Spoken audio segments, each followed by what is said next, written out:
One day I'm gonna be everything I wanna be.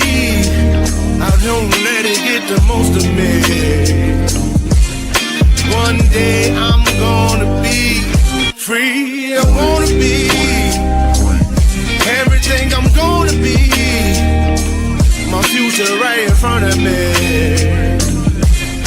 One day I'm gonna be free. I wanna be free. Then let me be free. One day I'm gonna be free. Mentally and physically, emotionally and spiritually. Yeah. One day I'm gonna be free. I'm standing at the crossroads. I'm feeling like a lost soul. Don't know where I wanna go, but all I know is I wanna be free.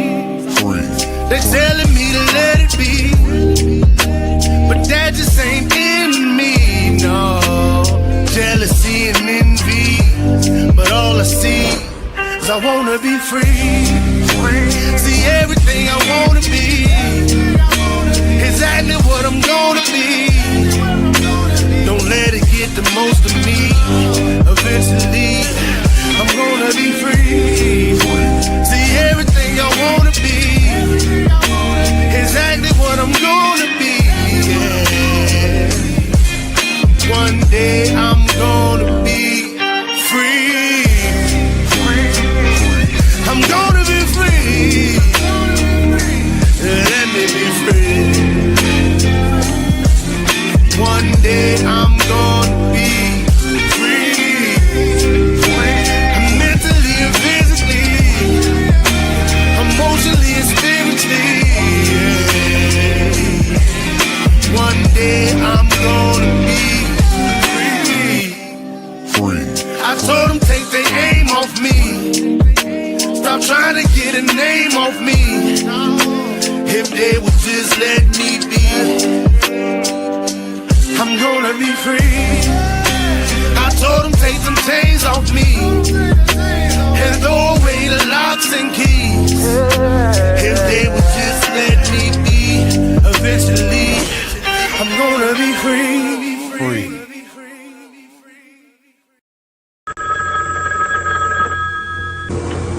They're back.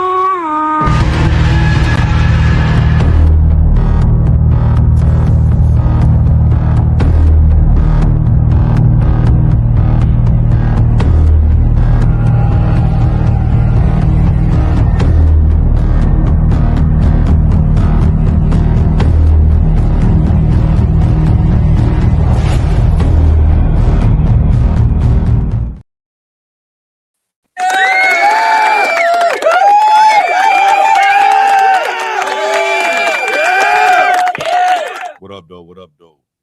7 days, we're back again for another episode of Dominant Effect. I'm Archbishop. We got Mike Ball. What's up, everybody? Glad you were able to tune in. We got a pretty good story for you tonight. A lot of this stuff, of course, everybody knows. Everybody's been tuning in, trying to figure out all the details. Some of us got loved ones that's out there. And so we're going to bring it up. But before we get started, hit that like button. That way we can get this out on the proper algorithm. People can come on and actually be able to watch this show. Those of you that's on Facebook watching live, what's up to you? Those of you that's on Mike's Balls channel or on Dominant Effect channel, what's up to you guys as well? So we're gonna start this off with basically here's what we know right now. Over the last few days, the U.S. and Israel launched a major strike campaign against Iran, the leadership, and key military programs, including ballistic missiles and nuclear-related targets. Iran responded with missiles and drone attacks hitting targets in Israel and across the Gulf. And a lot of the U.S. Agencies, some of the bases as well.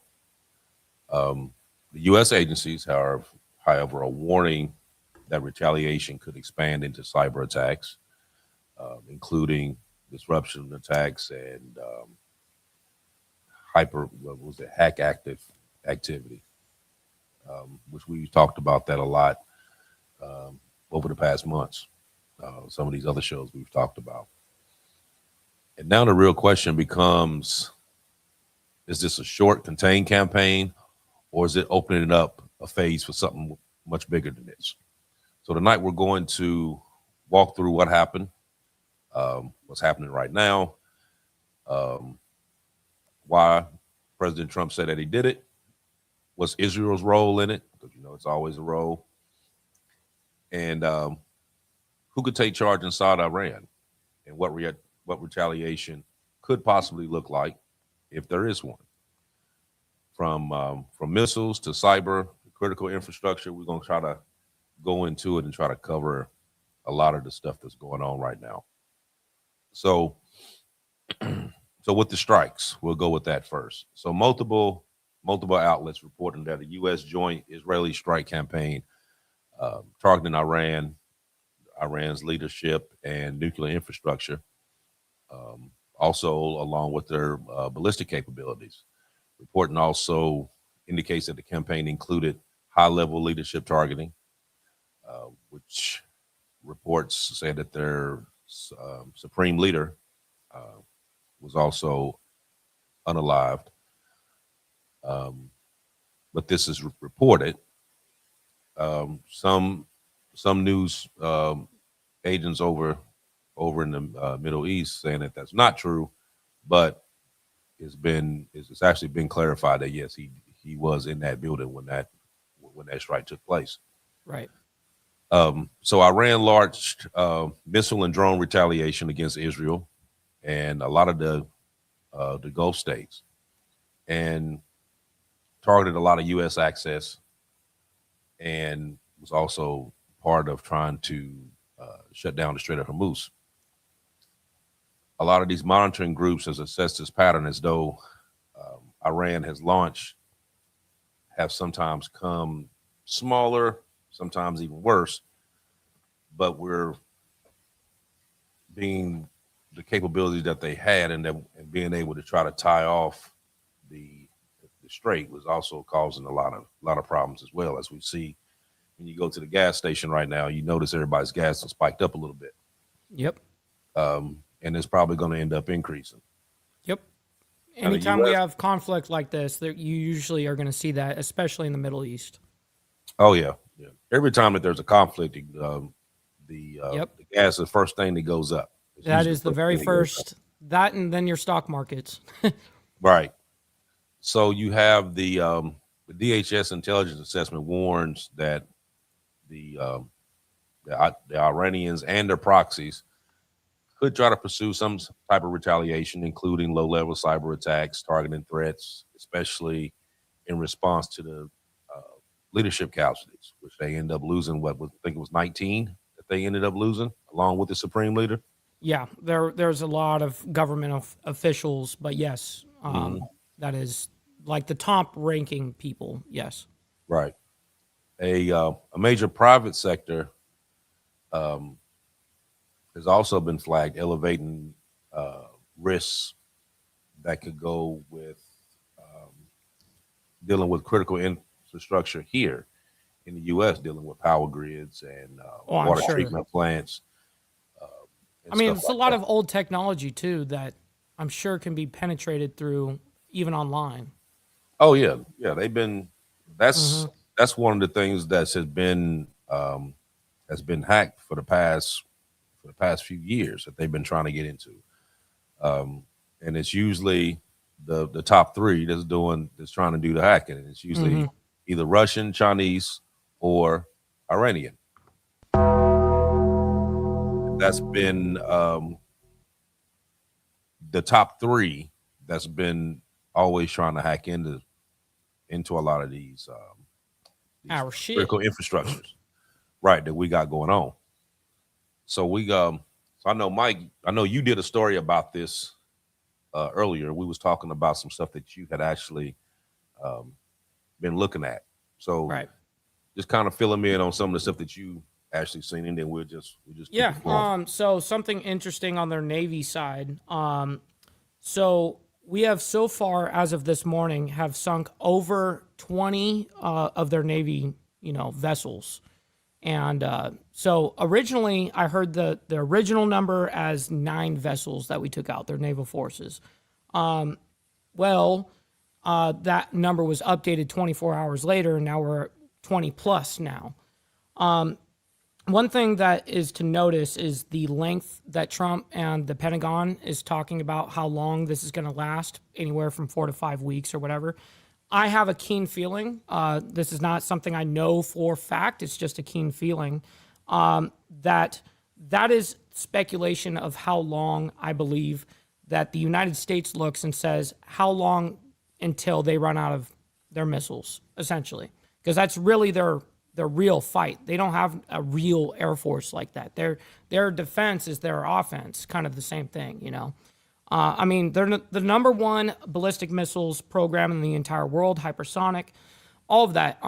And their drone production, the Shahed drones and all of that, those are drones that Putin buys up there in Russia to use between Russia and Ukraine.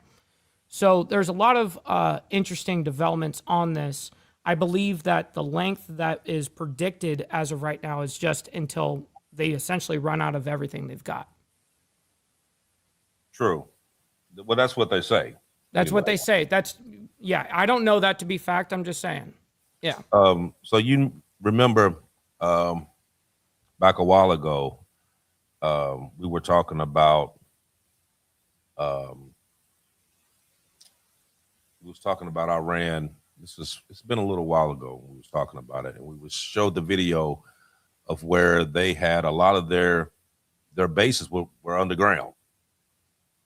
And it was showing where they were bringing in the planes, and they were storing all those planes underground. They had like that underground. Yeah, you remember that? So we were now with this that's going on now. Now, they said that they were a lot of the missiles and stuff that they were sending off right now were a lot of their old stuff that they were right. That they were putting out They're kind of doing we'll go ahead and shoot off our cheaper kind of stuff and then hold off until we got, at the very end, we've got the best of the best here ready to go for the last bang out, right? And that's typical what Iran in their historic, how they fight. They always send out the cheap shit first, and then all the big stuff is saved for the very end. Right. Now, they can kind of go ahead. Well, I was just gonna say I had to shout this out. Give a big shout to Sterling Will. Thank you for the 5 gifted memberships, bro. That goes a long fucking way, dude. Thank you very much for your contribution. Just needed to shout that out real quick. Their Air Force, they got anywhere between 330 350 aircraft. So they have like F4, F5s, and F14s. That was I just remember that because of the story that we had done previous. Now, but what we're looking at though is, and I think there's a lot of debate right now dealing with what's going on, simply because you have some that's actually for what's going on. Yep. And then you have a lot of people that's actually against it. 100%. And the reason why a lot of them are really against it is simply because they're saying, like, this isn't our fight. This don't have anything to do with us. Why are we getting involved with that? Why are we sending our kids over there to risk their life for fighting for something that didn't have anything to do with It's not us? even our fight. It's their fight. Right. Mm-hmm. So when they asked President Trump why he did it, of course, he described the goals along the lines of dismantling Iran's missile capability, neutralizing naval threats, stopping a nuclear weapon from development, and support for Israel. Right. And the reporting also described the decision context as influenced by doubt around the nuclear talks and escalating concerns, which, if you remember, we had a nuclear deal That back when Trump pulled Obama us. did it. Then Trump That pulled it Trump out. pulled us out. Right. Then we tried to do another one last year, which resulted into a bombing of a nuclear facility, which they thought they did anyway. They blasting through a mountain to try to get to it, and then now 14 of them, 14 right, bunker busters to make that happen. Yeah. right. And then we going back again for some more talks, and from some of the other recordings that I have listened to throughout the week, they had said that Iran had actually agreed to a lot of the terms that they were asking for. Some of them they just said no to, but there was a lot of them that they actually said that they were in favor of doing. Well, those demands also came from Israel, and so basically Trump is mimicking whatever Israel's demands are. And truthfully, the demands, objectively speaking, everyone knows my position, but objectively speaking, it leaves Iran with nothing. No missiles, essentially, no production, what the demands were, dismantling every bit of their nuclear, facilities and having it inspected that it's been demolished. There was many demands that were happening there that were going to leave them 100% defenseless.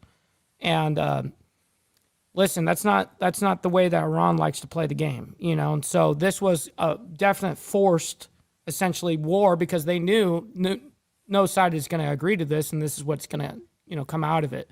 And of course, Iran's going to do everything they can to be in the fight as long as they possibly can and go out righteously, I guess. That's what they do for their God or whatever. But yeah, it's next level shit for sure. But it's kind of like it's a bad deal for Iran though. No matter what. Well, it's kind of at a point that you really don't have a choice for real. You don't.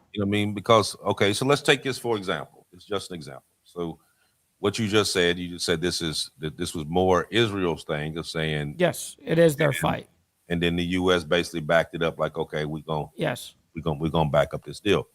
Now, Israel has been saying ever since 2002 that they wanted to neutralize Iran. This was back when we had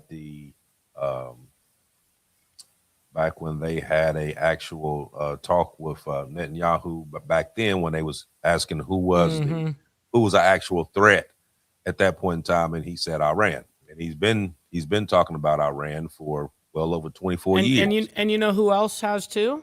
Donald Trump's been talking about Iran and taking away their nuclear power, capabilities and all that since the 80s.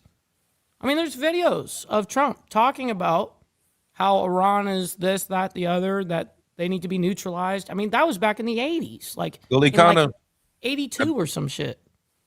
Now he did, but he kind of went both ways with it because he kind of did. You're right about that. That he was saying that too, and then when they turned around, when later on he was talking about how it would be so messed up to mess with them, that it was like Well, maybe he was catering to who he was talking to at the time. You know what I mean? Some people don't cater to that to people. They just say it like it is.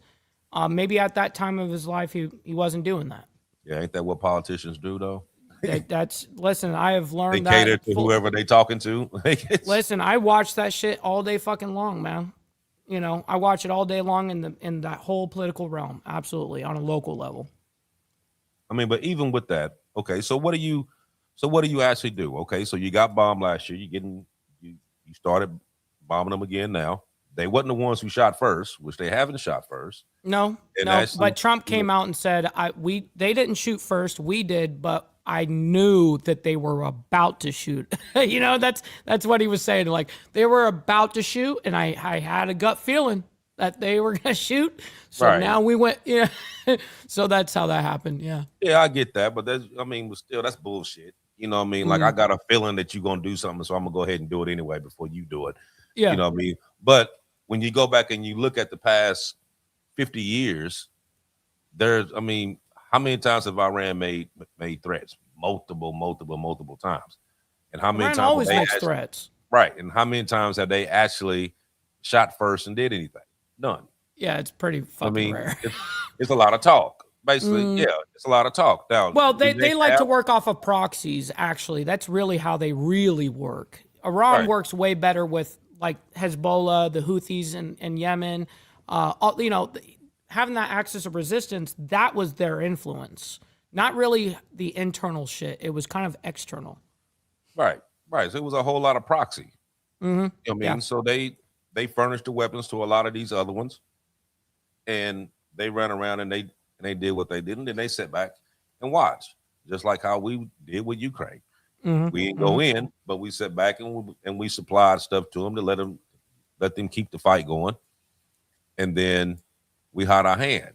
You know what I mean? Totally.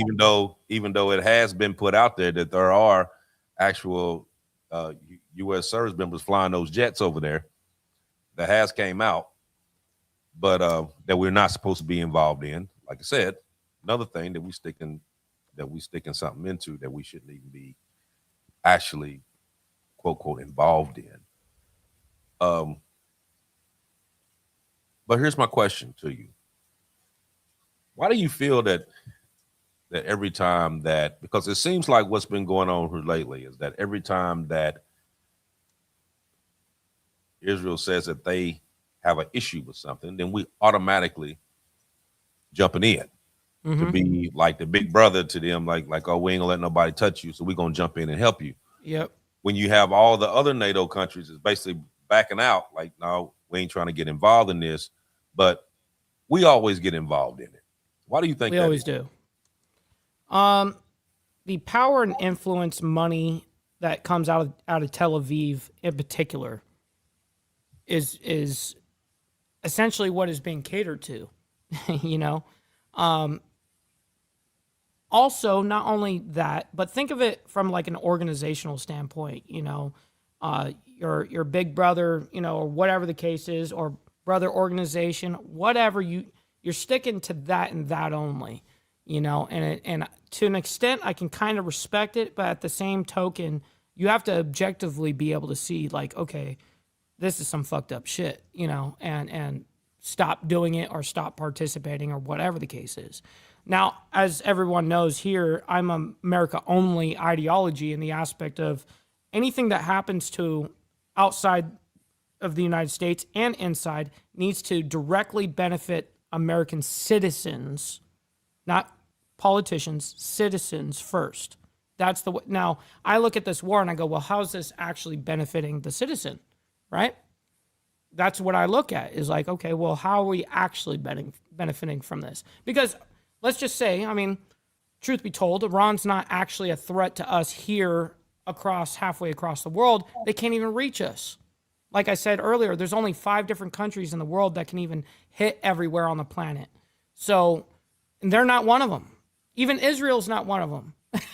So these guys can only hit within the region. So theoretically, the only things that is at risk for us out there is our bases out there.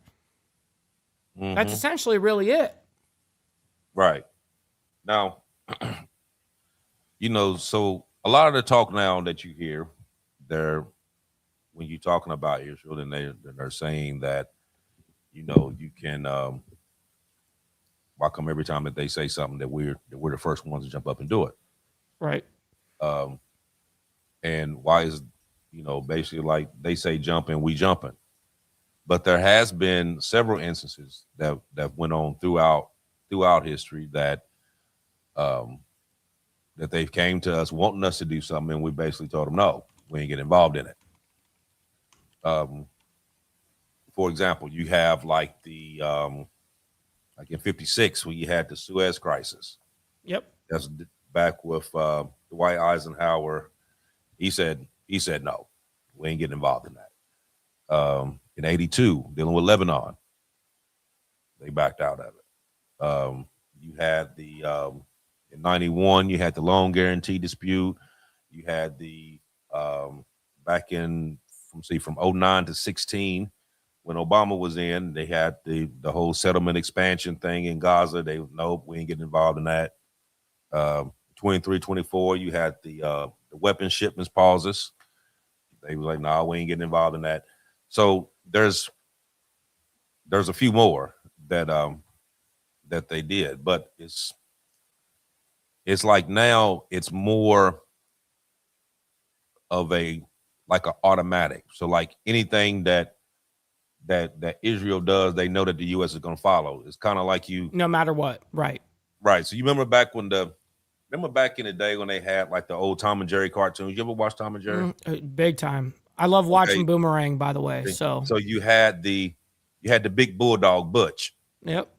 and then he had the little one, like the little pup that was always with him. And the little pup would always get into some shit. The big right. buff. Yeah. So the little one would always get into some shit because he knew that once you grabbed him, big homie's coming. Butch. Yeah, right. Yeah, here comes Spike or here come Butch, and they gonna come in. They're gonna handle it no matter right, what. and save him. That's the same That's exactly thing what's happening. going on here. Yes, that is the I mean? exact same thing. But you actually costing a lot by doing that. You know what I mean? Because there's some stuff that you just got to sit back and just say, I'm not getting involved in it. You know what 100%. I mean? Now, if this is something that you want to do, you personally want to do for whatever reason that you want to do it, have at it. But we're not going to jump into this. You know what I mean? Now, at one point earlier last year, there was some stuff that came up that the administration did say, we're not going to get involved in that. And, but of course, it's not happening here. Now, they're saying that it's going to be, 3, 4, well, it started out 3 weeks. Then they saying 4 to 5 weeks. Yep. Now, you said that you thought it was going to be shorter. I did. I thought, like, they'll be lucky to go, honestly, from here, this standpoint right now, not 3 days ago or whatever. This standpoint right now, if this goes on another week and a half, I'd actually be seriously surprised. Mm-hmm. I think they're going to go longer than that. And I'm going to tell you why. I'm going to tell you why. Now, right now, you don't have nothing to lose. So you come in, you unalive the supreme leader, you take out 18 others, and the first thing that we're talking about now is that there needed to be a regime change. And you notice every time that we say that, what happens? Because we got a very, very, very bad track record when it comes to regime change. It always ends up in shit. Well, now, not always. There are some that did well, but that was really on this. It was really on this hemisphere. It wasn't necessarily on there. Now we did it in Germany. Even we did a couple of interesting things. But you're 100% right. You're 100% right at what you're getting at, though.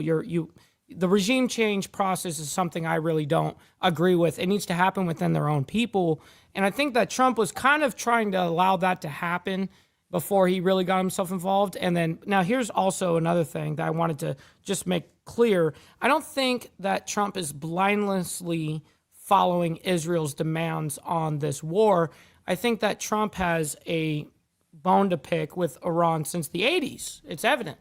I think he's been wanting to see this kind of happen since he was a kid, And so I think it mutually aligns with Israel's interest and Donald Trump's personal interest to do it. That's why I truly think why it's happening the way it is. Any kind of regime change now, yes, there was protests that was going on over there. Big time. And a lot of people end up getting unalive doing those protests. Well, not only that, but how many tens of thousands of people that were imprisoned for it too. On top of it, not just the number of people that got killed, but how many tens of thousands. By the way, that's the number that was reported. Mm-hmm.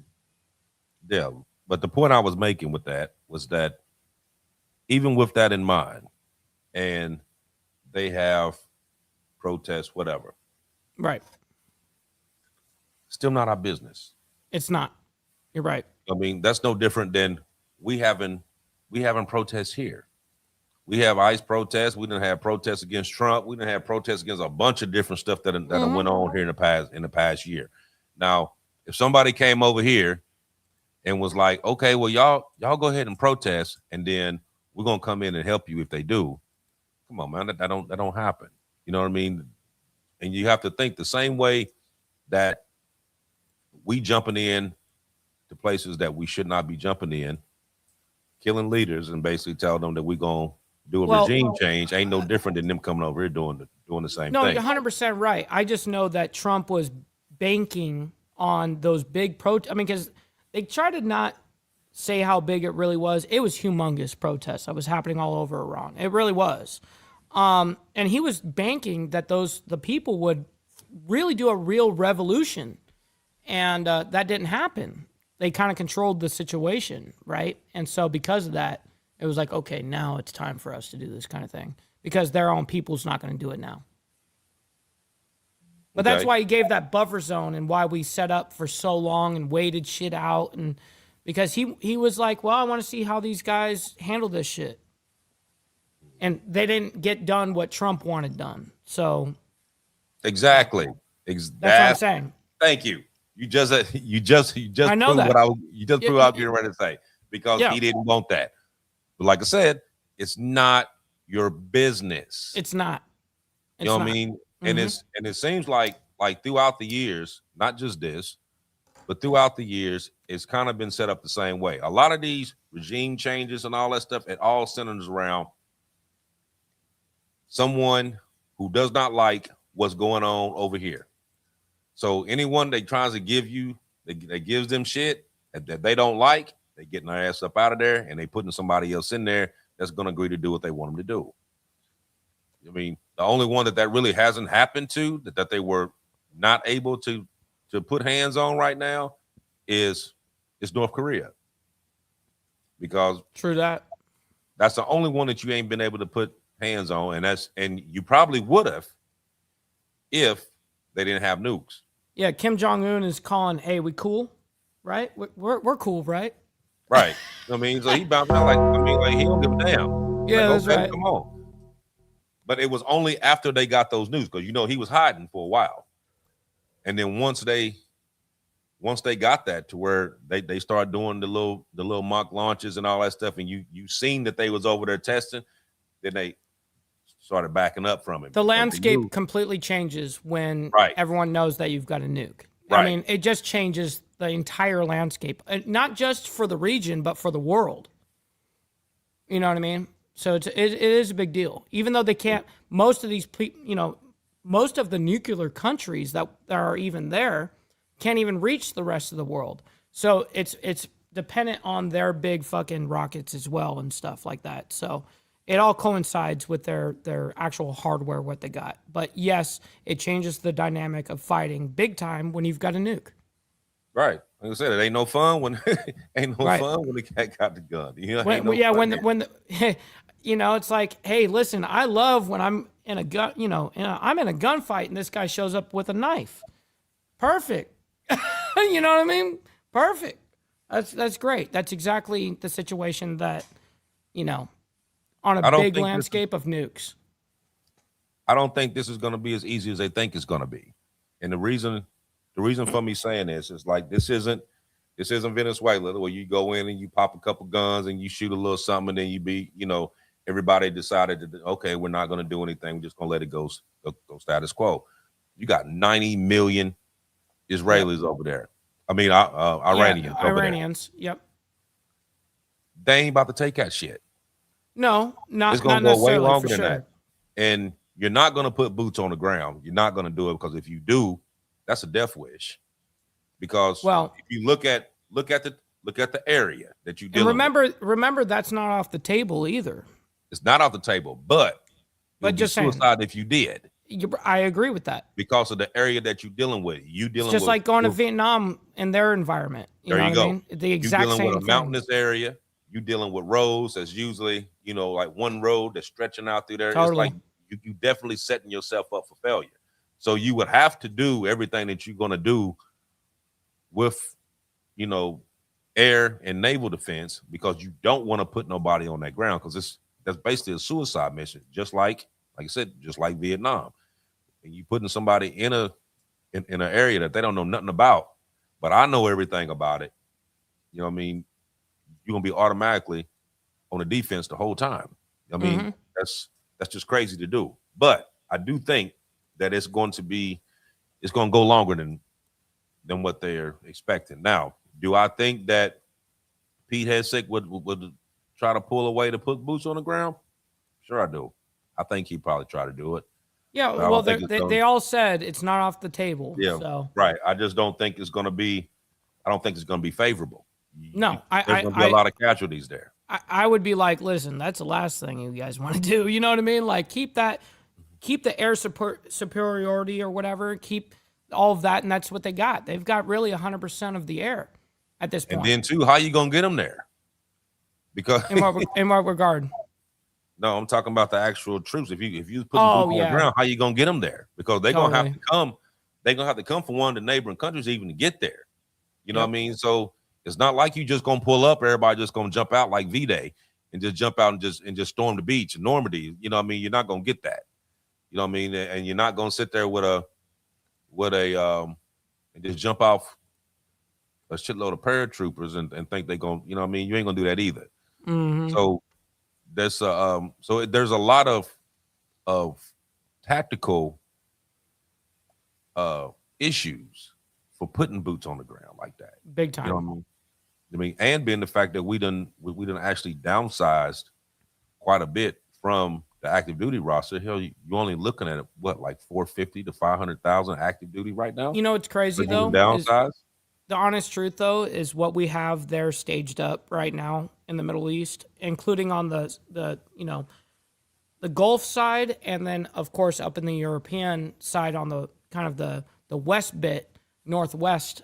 We're staged up like a motherfucker, and we're ready for longevity. I mean, we've got 2 aircraft carriers in the Gulf that are running, not simultaneously. The way that they work is they look for longevity. And I was actually explaining that earlier this morning on my show, but that they kind of work day and night shift, because things you've got maintenance that you've got to do, shit breaks, all this shit. So when you've got 2 aircraft carriers going, you've got kind of like the day shift that handles the morning till, for the first 12 hours, and then it moves over to the other aircraft carriers so that they can work on their shit, reload ammo, do whatever they got to do, right? So I find it fascinating that the way that they've got it set up right now, the amount of military presence the United States has there right now, without boots on the ground, without having any of the numbers of the reserve and all of that, what we have there right now is enough to decimate that place 20 times fold. So we really do have the advantage on all of that. Yes, they're also going to look at the whole thing is like, yeah, there's Iran that's got 90 million people there, and they're not going to try to kill innocent people. I would assume. I'm not going to say that with fact. I don't know completely what's going on 100% of the time, but I would assume that they're going for, not only governmental officials, but as well as infrastructure and all of that stuff, taking out the little bit of Air Force they have, the little bit of naval force that they've got. They've already sunk 20 Navy ships from the Iranian side, 20 plus, and the Pentagon came out this morning and saying, well, we've done more than 20, sinking of these Navy vessels, and we're going to get every single one of them. Every single one of them. They're all going down. Every last one of them is going down. I was like, oh, shit. But at what cost? Oh, it's a humongous cost. Yeah, because you ain't gonna just bust all them like they say you're going to, and you ain't gonna suffer no casualties. It's going right, and even the Pentagon said where we know and are prepared for more casualties to happen on our side. Oh yeah, absolutely. They literally said that. And absolutely. I'm like, how they sat on there and talk about that the most glorified thing that you could do was die for your country and all that. You know what I mean? Like, yeah, I've heard Lindsey Graham and all of them said that, but that them old fucks ain't done none of that shit. You know what I mean? Of course. So, that's how that goes every time. Say something like that when you ain't the one that's out there doing it. No, but this is specifically the Pentagon that said it. It wasn't some lawmakers. You know what I mean? It was specifically the Pentagon. And I was like, oh, these motherfuckers are crazy. You know what I mean? Okay, so what about the was it General Dan Kane, the Joint Yep. Chiefs, That's that that he actually came out and warned President Trump about the shortages in missile interceptors in the stockpile, saying that they did that based on the fact that they were um, giving out so many ordnance to these other countries with Ukraine and Israel and all that I heard our all of it. stockpile was heavily depleted to and that There we was a wouldn't be able to clarification do a on that this prolonged morning, thing. though. There was a clarification on that whole thing because Kane came out this morning stating, "Listen, there's the rumor that we're like depleted and we don't have shit, kind of thing." He's like, "That's false. We're ready to see this through and we have it, but I'm not going to give you guys a direct number of what we've got inventory." He goes, "That's a breach of national security." But yes, I would assume that they're using a lot of resources, but at the same token, I kind of thought that was bullshit too when I heard the reports of like, oh, we're depleting our shit. We've got so much shit on top of shit on top of shit. It's unreal. Okay, Our inventory is kind of retarded. okay, let me ask you this. So he initially put out, Chairman of Joint Chief, he initially put out that we were depleted. And a couple of days later, he come back and was like, "Oh no, we're not depleted." Right. So which one was the lie? Because he said both. Right. So and so I would if he assume said- so was his that first it was a statement- contextual thing. I would was assume. his first statement true, and then he recanted on the second statement, or was he saying, maybe you misunderstood what I said on the first one, but this is Right. actually what I And mean? I don't know how that clarification was made out aside from, no, we don't have a depletion problem. We've got it. So I don't know. I don't know what, I just report what I just see. You know what I mean? Okay, so with the Supreme Leader being unalive, Eliminated. Right. so the power would likely be consolidated through, you have the IRGC power structure, which a lot of them had got taken out. Yep. You got a lot of the political hardliners that's basically stuck on the security side of this. And then you have like the senior clerical instructors that those are the three different groups that they could actually pull from to kind of come back in and take over leadership, because historically during these crises, systems like that tilt towards the security figures, it kind of, they say, you got kind of, what's the word I'm looking for? Reformats itself, basically. So you got some that's going to take a more of a defense posture. You got some that are stronger on towards the retaliation part, just to show strength, and then you have some that just want to be just diplomatic about this and just kind of, let's just end this as quick as we can end this, and kind of count our losses and make a deal, and just everything just be what it's going to be. Like I said, I just don't think it's going to go that quick. I just don't feel it's going to go that quick. I think it's going to be prolonged, and we're caught up into something. I think it's going to be prolonged to the point that we're going to get caught up in this for a long period of time while we're dealing with this over here. Then you're going to have something else that's going to pop up somewhere else. It's just like you got the issue with China and Taiwan. Mm-hmm. Now, they just had this little conference not too long ago. We're here about 2 weeks ago, and China basically told the administration, well, I'm not going to deal with you as long as you keep giving Taiwan aid. What they do, they cut the aid to Taiwan. So it's kind of like all the stuff that we have been talking about before, because you remember we did stories on this where they was talking about they were going to defend Taiwan no matter what. Now it's like, yeah, man, I don't know. That was like they said that. I didn't say that. They said Sure. that. Yep. You know Yep. what I mean? So what's to stop while we're over here dealing with this over here, which gives them a perfect opportunity to go and do something somewhere else that we're not at because we're spending all of our forces over here to deal with what's going on over here. Oh You know what I yeah, mean? Because for like I sure, said, big time. we spend a lot of our time and a lot of our money policing the globe, and we're scattered. You know what I mean? So we said we got to bring forces there where they got 90 million people there.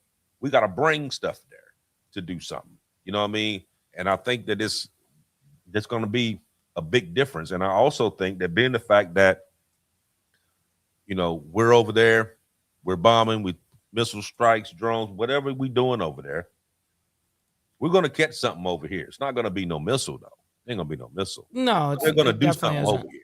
There's going to be some type of retaliation that's going to happen here, just simply because you're doing it here, we're going to do it there. Something's going to happen over here, and it probably end up being cyber. Probably end up being something For sure. something dealing with cyber, where they're going to hit power grids or water infrastructure, something like that. You know what I mean? Our AI systems and servers and stuff. Sure. Right. I mean, they're going to tap into something. It's something Now- that's going to be done over here.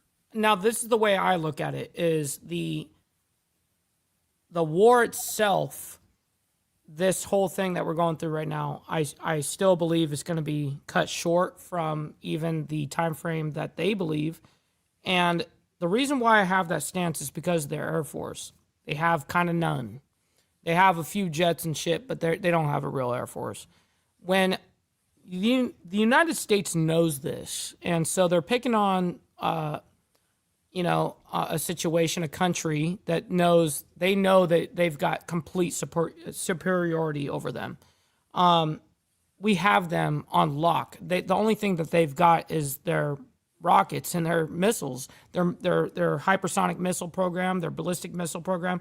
All of that is top notch. Their drones that they make, the Shahids or whatever, however you pronounce it, they're great for what they do, but they cannot fight a fight like this. Now, the reason why Iraq was so hard to deal with as well is because if you actually look at the Air Force that they've got compared to Iran, for instance, you'll see the difference. I believe that's why this shit is going to go that quick. Their resources, truly compared to our resources, is second to none. I mean, ours is second to none, so I really don't think that they've got kind of any type of longevity in this. Okay. Well, but the after effects though of this whole war is what I was getting at. Is the after effects of all of it though is, yes, is it gonna fuck us over somehow? Absolutely. Somehow, some way, there's gonna be some shit that follows us for the next 30 years or some bullshit. I don't know what it is, but there is gonna be some. You know what I mean? Absolutely. Oh, yeah, definitely gonna be something. It's not gonna go. I'm just saying, it's not gonna go the way they put it out that it's gonna go. No, you know what I mean? Because that's all narrative spinning propaganda on both sides. Wars have always done that. Wars have always done that. It's all propaganda, all of it. All the jet videos that you see the White House puts out and shit like that, that's all propaganda. All of it, whether it be good or bad, it's irrelevant. It's about propaganda. So real quick, I gotta make a drink. I'll be right back. Well, you serious? Lord have mercy. So what we got right now is just it's a clear cut. Some say war, some say it's not war, some say it's just a conflict. I think it's a conflict now that could end up being a war. Now, I seen in the comments where somebody said, well, at least if China messes with Taiwan, they're not going to come over and get involved with Iran. That's not necessarily true, because when you think about it, if they close the Strait of Hormuz, So right now, there's no oil pumping through. They've also been having missile strikes in the in the UAE and Saudi Arabia, a lot of those Gulf states targeting oil refineries and shipping ports.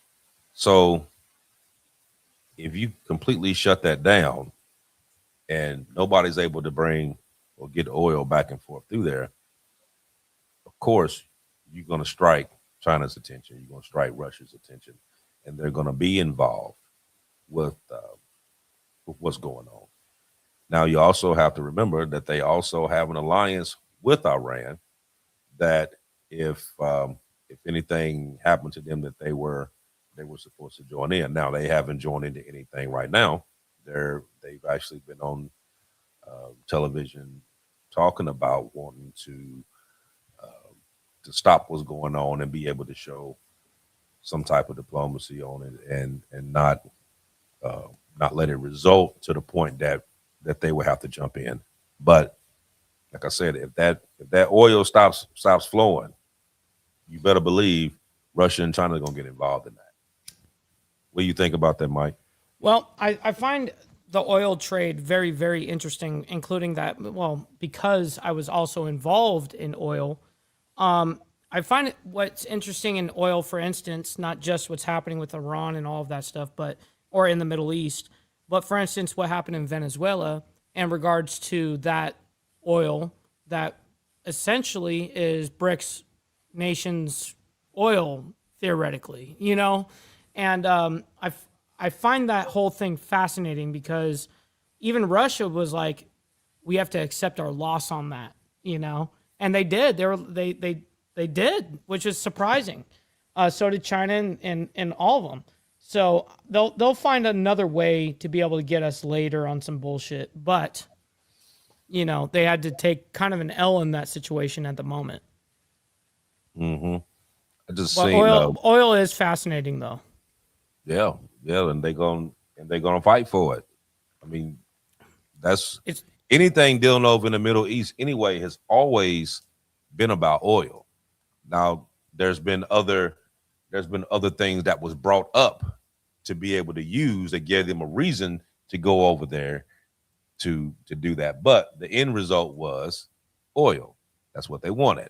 What they wanted to get their hands on. the black gold, man. It's one of the number one resources in the world, aside from gold and silver. Mm-hmm. Somebody had put a comment. This one right here. China doesn't want war with the U.S. You got to think about that, because what you got right there is basically a sleeping dragon, and I'm gonna tell you what I mean by that. China's not involved in nothing. Now, they've been aiding with the proxy though. They've been sending weapons and stuff to different places and stuff like that, but they haven't actually been involved with a lot of stuff that's going on. Now, you got Russia that's dealing with Ukraine. They taking massive losses. You have the U.S. that's bouncing around, patrolling everything. Now we're dealing with this in Iran, just like we were dealing with stuff over in Israel and the Gaza Strait and Sudan, and we can keep going on and on and on. So we're out doing all the fighting. They're just sitting in the background watching. So if they did decide to do anything, by the time they actually did it, we would be massively depleted. Even though we may have the greatest military in the world, but you can't fight everybody at the same time. You just can't do it. It's not humanly possible to do that. But like I said, they've been sitting back and watching all the BS that's been going on all this time. Now they say little stuff here and there. They really ain't saying nothing, but they got millions of troops over there. I mean, they got a Navy just as big as ours. It may not have as big as ships as we do, but they do have a Navy that's just as big as ours. They got an Air Force over there. They can actually do it. But if you're dealing with with a country, say like the U.S., that we're spread it out the way we're spread it out, who's to say that you don't pick the right time to actually do that? Well, Yeah, I mean, strategy on the aspect of what the enemies around the rest of the globe, not just where in the Middle East right now. Yeah, our we're depleted in the rest of the oceans essentially right now because we really brought a humongous amount of firepower. I mean, again, this is the most amount of military presence that we've had over there in the Middle East since we invaded Iraq in 2003. And by a long shot, by the way, we actually got way more than we had in 2003. So right now it's definitely heavy on that side of the equation, but it does always. I'm sure the Pentagon, this is what they do nonstop, is think about these kind of situations, how they would prepare for if an attack happened over here where we're depleted and we have no access to any of this shit. Yeah, I'm sure they have to think out everything. Mm-hmm. What do you think would actually happen if something like that would have took place? Let's just say, for instance, that we had, say somebody did hit the power grid. Sure. You know what I mean? And it may be not, I'm not saying like a total power grid failure, but I'm talking about even in just different locations. Sure. You know what I mean? You could knock out something for a long period of time. By the time that you actually, depending on exactly how you hit it, because there's different ways that you have to go about doing that, whether you're going after actual substations itself or you hitting, like whole grid areas or whatever, because you know how everything is blocked up. So you got it goes by regions. Yeah, in the United States. And if you right. hit which me and you talked about, you actually taught me about it. If you hit a specific key few, you can really take out an entire humongous region of the United States, for instance. Well, it's broke up into three. Right. It was three. I couldn't remember if it was three or four, but yeah. Yeah. It's actually broke up in three. Texas has its own power grid. Yes. But the rest of it is broke up in three.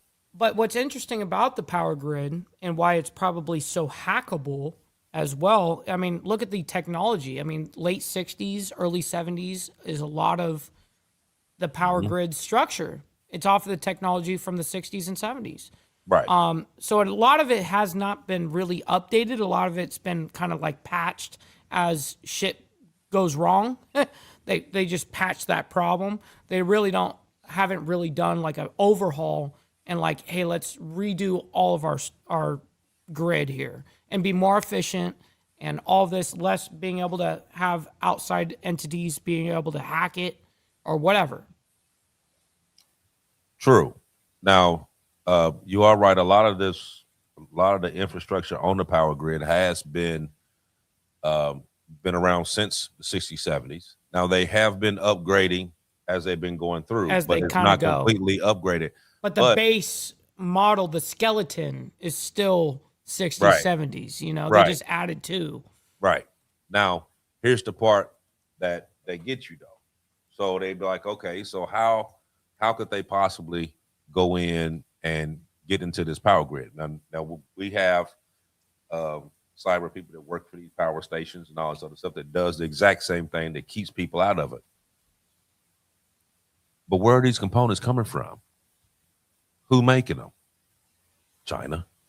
That's where they're coming from. Yep. So you think anything that you make, I know how to get into. You see what I'm saying?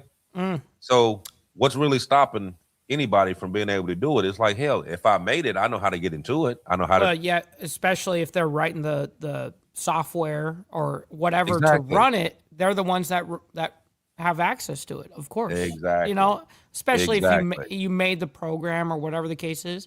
Yeah, Exactly. You know exactly how that motherfucker works on the coding, on the back end, and all that shit. Like a super geek. Yeah, they know that shit. Exactly. Just like how when Microsoft got hit not last year, and they got a couple $1 billion to actually give it back, but they got all the way down to the actual source code. Right. I heard about that. So if you were able to get to the source code and take the whole system, who's to say that you didn't put something in that source code when you gave it To back change, that you could right. be able to go back in it if you ever wanted to get back Because into it? you changed one little code in there while you were there. Now you've got unlimited access, some weird shit. Yeah, totally. Exactly. So, Well, you know, this looks like on the landscape. Let me just ask you a question. Do you think that the way that I always have envisioned all of this since we've started the show, is that our government and everything truly is standing of cards, house of cards. It is one little tiny thing to be able to blow the whole fucking thing down, kind of thing. And I'm talking about on many different levels, not military, actually, not even on that kind of level, but everything else level. We really are a house of cards on many aspects. what was your question? Well, does that think it was sound a house of correct? cards? Yeah, it sounds like the government and our structure, our infrastructure, all of that is kind of like a house of cards, because we're Yeah, absolutely. focusing on just fixing the problem today instead of like doing big infrastructure rehaul and going, hey, let's get ahead of this shit. Kind of like what China does on that aspect. Let's get rid of all this shit. I know it's going to cost us a lot of money, but we're going to fucking do it and be ahead of everybody, and no one can ever hack us. We've got the most efficient grid on the planet. Like it's taking only a quarter of the power to be able to power everything else because they upgraded everything. We haven't done any of that. So, let me answer that. Number one, yes, it is a house of cards, and I'm gonna tell you why.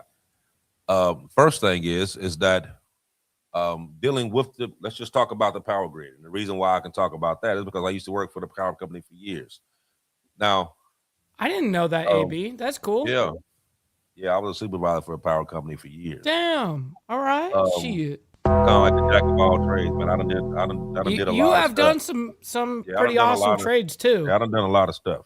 But one thing that you realize by doing that, like number one, it is a lot of old infrastructure, stuff like that. But then a lot of the newer stuff that they put in to replace the older stuff and take it out, a lot of those key components is coming from China. They're the ones that's manufacturing it, because you shut down a lot of manufacturing here and you shipped it over there because it was cheaper and you didn't have to pay so much, and you saving money. Now, the government is known for well over 30 years that the power grid was where it was. You know what I mean? That it needed a serious overhaul.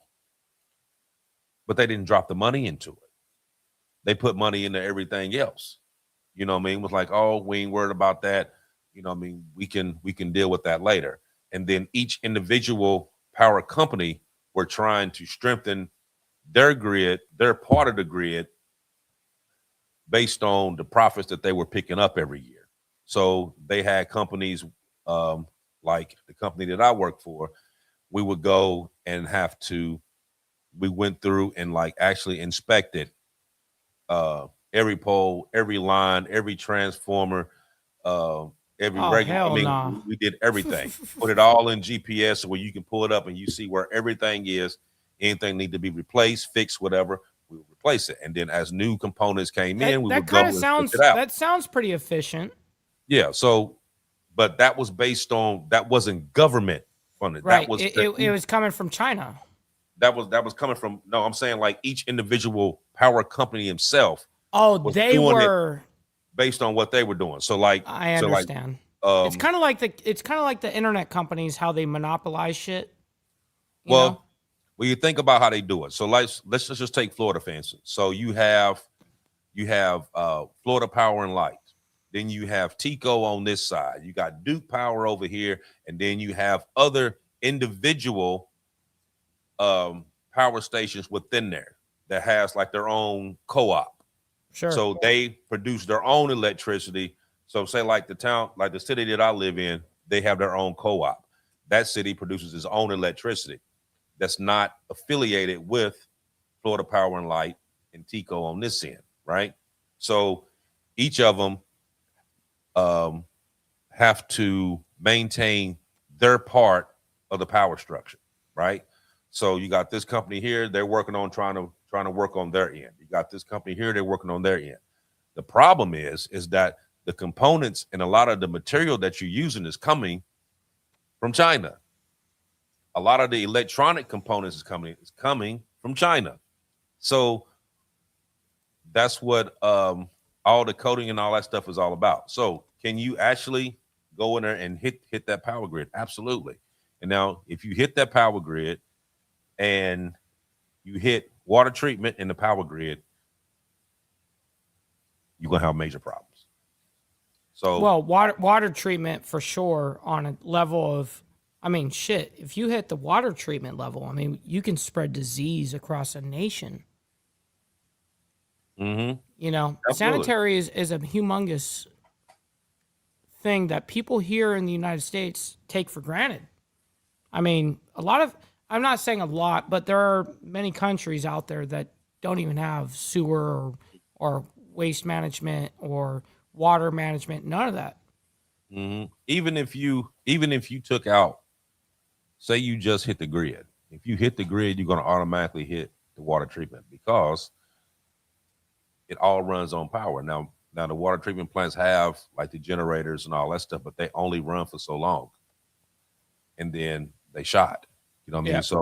So if you're not keeping fuel in those generators to keep them running, you're gonna lose power. But if you tap that power grid and that power grid goes down, you're basically in the Stone Age until it comes back up, whenever it can come back up. Yeah. Yeah. So, I mean, I look at all of it as we've got, I mean, we're strong on a international standpoint, but on the internet or national standpoint now, looking at it, we have kind of weak skeletons in certain aspects. We focus so much on an international level that we're not thinking so much like at home first. Right, and a lot of them aren't thinking about home first. Is one of the things that we talk about all the time. Is because it's never happened here. Right. As long as it hasn't happened here, then people are like, oh man, that's going on over here. That ain't nothing that's going to happen over here. You know what I mean? But there's going to come a point in time that changes. You know what I mean, we're not always going to be over here safe, and everybody else getting their land tore up and their buildings blew up and everything else. There's going to come a time it's going to hit home. It's going to happen Big time. now. And like I said, being the fact of what's going on right now, it's not going to be any kind of missiles coming over here. Now, do they have sales here? Yeah, they got sales here. You had the FBI director that said this years ago. Yep. That there were sales here. So Big time. So expect there's going to be some isolated attacks here and there. There's going to be some cyber threats. We just saw what happened in Dallas, Texas. Actually, we just saw it. Right. Just a couple of days or yesterday or whatever. But yeah. Right. There's going to be some stuff going on. So not only are you watching that, you're going to watch the people around you, watch what's going on. You know what I mean? Because this is a key thing. This is something that's definitely going to happen. It's not going to just go. It's not going to just go away. There's going to be a problem before it actually does. I agree. But so we pushed it to 108. So we're gonna drop it down for the evening. I appreciate everybody that was on, was able to watch. Like I said, hit that like button, like, follow, share, subscribe. We're gonna keep our ear to the wall and see what all we can pull out for this. Hopefully, now I hope and pray for the sake of the men and women that's out there supporting and defending this nation. I hope that you're right, and it does only last for another week. And me too. I mean, I know I could easily be wrong, but I really hope for our people, because honestly, I don't think that we should be in this shit at all. But nonetheless, I would hope that this ends immediately. You know what I mean? So that we save American lives. But yeah. Oh yeah, absolutely. There was a captain that was one of the casualties. That he's actually from here, from where I live. Oh wow! Wow. I haven't got all the information about it, but this was in conversation that I was in earlier today. But the last thing that we want to do is be able to send our men and women back home in a box, especially for something that really didn't have anything to do with us. No You know what I kidding. mean? Which kind of gives us a more of a thought that maybe it's time that we stop policing everybody else and actually go back to what was supposed to have been done at the beginning of the year, where they said we deal with America first. Yep. You know what I mean? Maybe we need to actually do that and stay out of people's business. Yes. Yes, I 1,000% agree. I hope that we can eventually get somebody that will do that. You know, in the aspect of being a president. You know, Right. I hope that eventually we get somebody that truly is America first, America only ideology. I hope that happens. So for everybody listening, like I said, if you know someone that's in the military, put a special prayer out to these men and women that Absolutely. that they're able to do what they need to do, follow the objective, and be able to make it home safely. So, like I said, we're gonna keep our ear to the grind. We're gonna keep pulling up information on as we get it. We're gonna push it out. Those of you who not on the Facebook group, go on there. The Dominant Effect podcast on Facebook. We put a lot of information out on there throughout the week. I'll pull it up right now. Just go on there and check that out. If you're not a subscriber, just go on there and hit it. It's absolutely free. Just go on there and just click on it. Like I said, like, follow, share, subscribe, share this out. Like I said, a lot of stuff that we're putting out here. This is a lot of stuff that we've been talking about, though. I mean, like, it's it's actually going on now, but there's a lot of stuff that we've already talked about months and months and months before then, that this is what was going to happen. Now, like I said, I hate on some of these stories, like we said, we hate to be writing these stories, but a lot of this stuff we actually called a long time ago. Yep. But other than that, I'll see you all in 7 days. Much love to you. Go ahead, Mike. Well, thank you guys. We got Miss Lotus coming in with $5, by the way, saying thank you for another great show filled with so much valuable information. Thank you very much for that, Miss Lotus. Nothing but much love and respect to you. And Miss Lotus also sending another 5 spot, sending thank you, Mike. I very much appreciate you, Miss Lotus, and everybody here. Listen, God bless everyone. We'll talk to you guys here in 7 days. Much love, honor, respect to everybody, and we'll see you guys very soon. Much love.